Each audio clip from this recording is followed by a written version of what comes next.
सावन का महीना चल रहा है और सावन के महीने में अलग अलग राज्यों से हरिद्वार आकर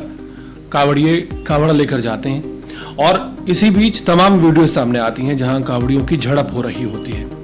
हालांकि सभी को आंख बंद करके गलत नहीं कहा जा सकता और सभी को ठीक भी नहीं कहा जा सकता।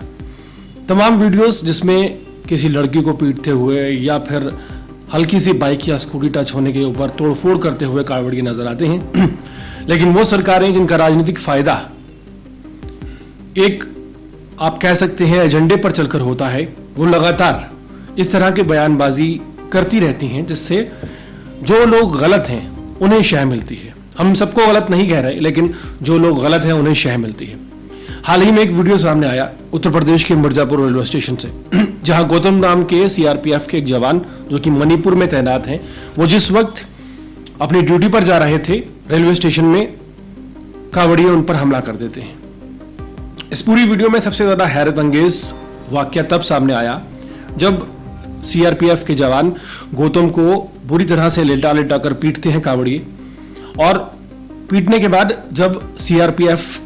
जवान जो है गौतम, उनका बेटा जो कि बहुत छोटा नजर आ रहा है, वो किसी तरह अपने पिता को उठाता है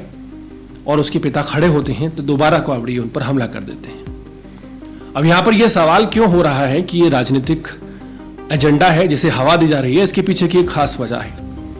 महज 2 दिन पहले योगी आदित्यनाथ का एक बयान सामने आया था जिसमें उन्होंने ये कहा था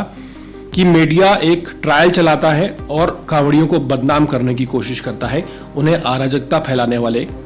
कहता हुआ नजर आता है। अब सवाल योगी आदित्यनाथ से भी है कि अगर ऐसे लोगों को अराजकता फैलाने वाला ना कहा जाए तो क्या कहा जाए? वो लोग जो धर्म के नाम पर, एक आस्था के नाम पर कावड़ उठाकर पैदल चलकर हरिद्वार जाते हैं, उनमें से कुछ लोग जो इसे एक फ्रीडम के तौर पर लेते हैं, सेना के एक सशस्त्र बल के जवान को बुरी तरह उसके, आप मानिए तकरीबन 6 से 10 साल का बेटा है उसके सामने,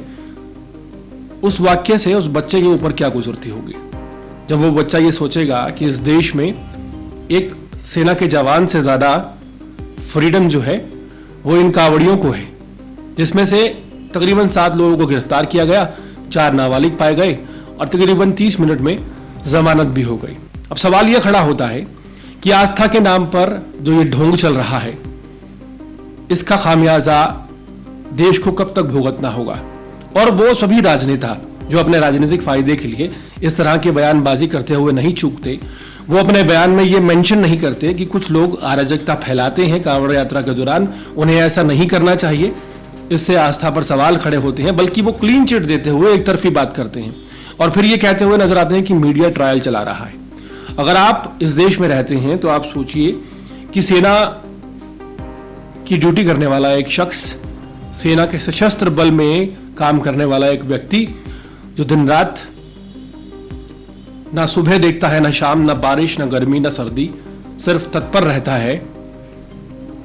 उसे 7 कावड़िए पीटते हैं और उन्हें आधे घंटे में जमानत मिल जाती है। इस देश में किस तरह का एजेंडा चल रहा है नेताओं के द्वारा, यह एक बहुत ज्यादा चिंतनीय विषय है।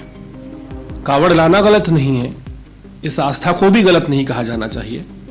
लेकिन इस आस्था की आड़ में जो असामाजिक तत्व लोगों को परेशान करते हैं, एक आम आदमी से लेकर सेना के जवानों तक को पीटते हैं और एक सेना के जवान को उसके छोटे बच्चे के सामने पीटा जाता है, तो सोचिए उस बच्चे की मानसिकता पर कितना गहरा असर पड़ता होगा। लेकिन यहाँ एक राजनीति है जो लगातार चलती रहती है, जिसके तहत अगर कोई कुछ कहे तो उसे देशद्रोही कह दिया जाता है।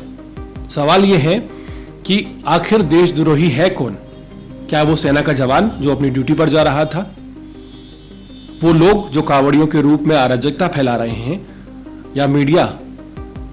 जो कई बार सच दिखाने की हिम्मत कर लेता है? पूरे मामले पर आपकी राय क्या है कमेंट सेक्शन में जरूर बताएं और इसी तरह के अपडेट जुड़े रहने के लिए देखते रहे अर्पण न्यूज़। बहुत बहुत शुक्रिया।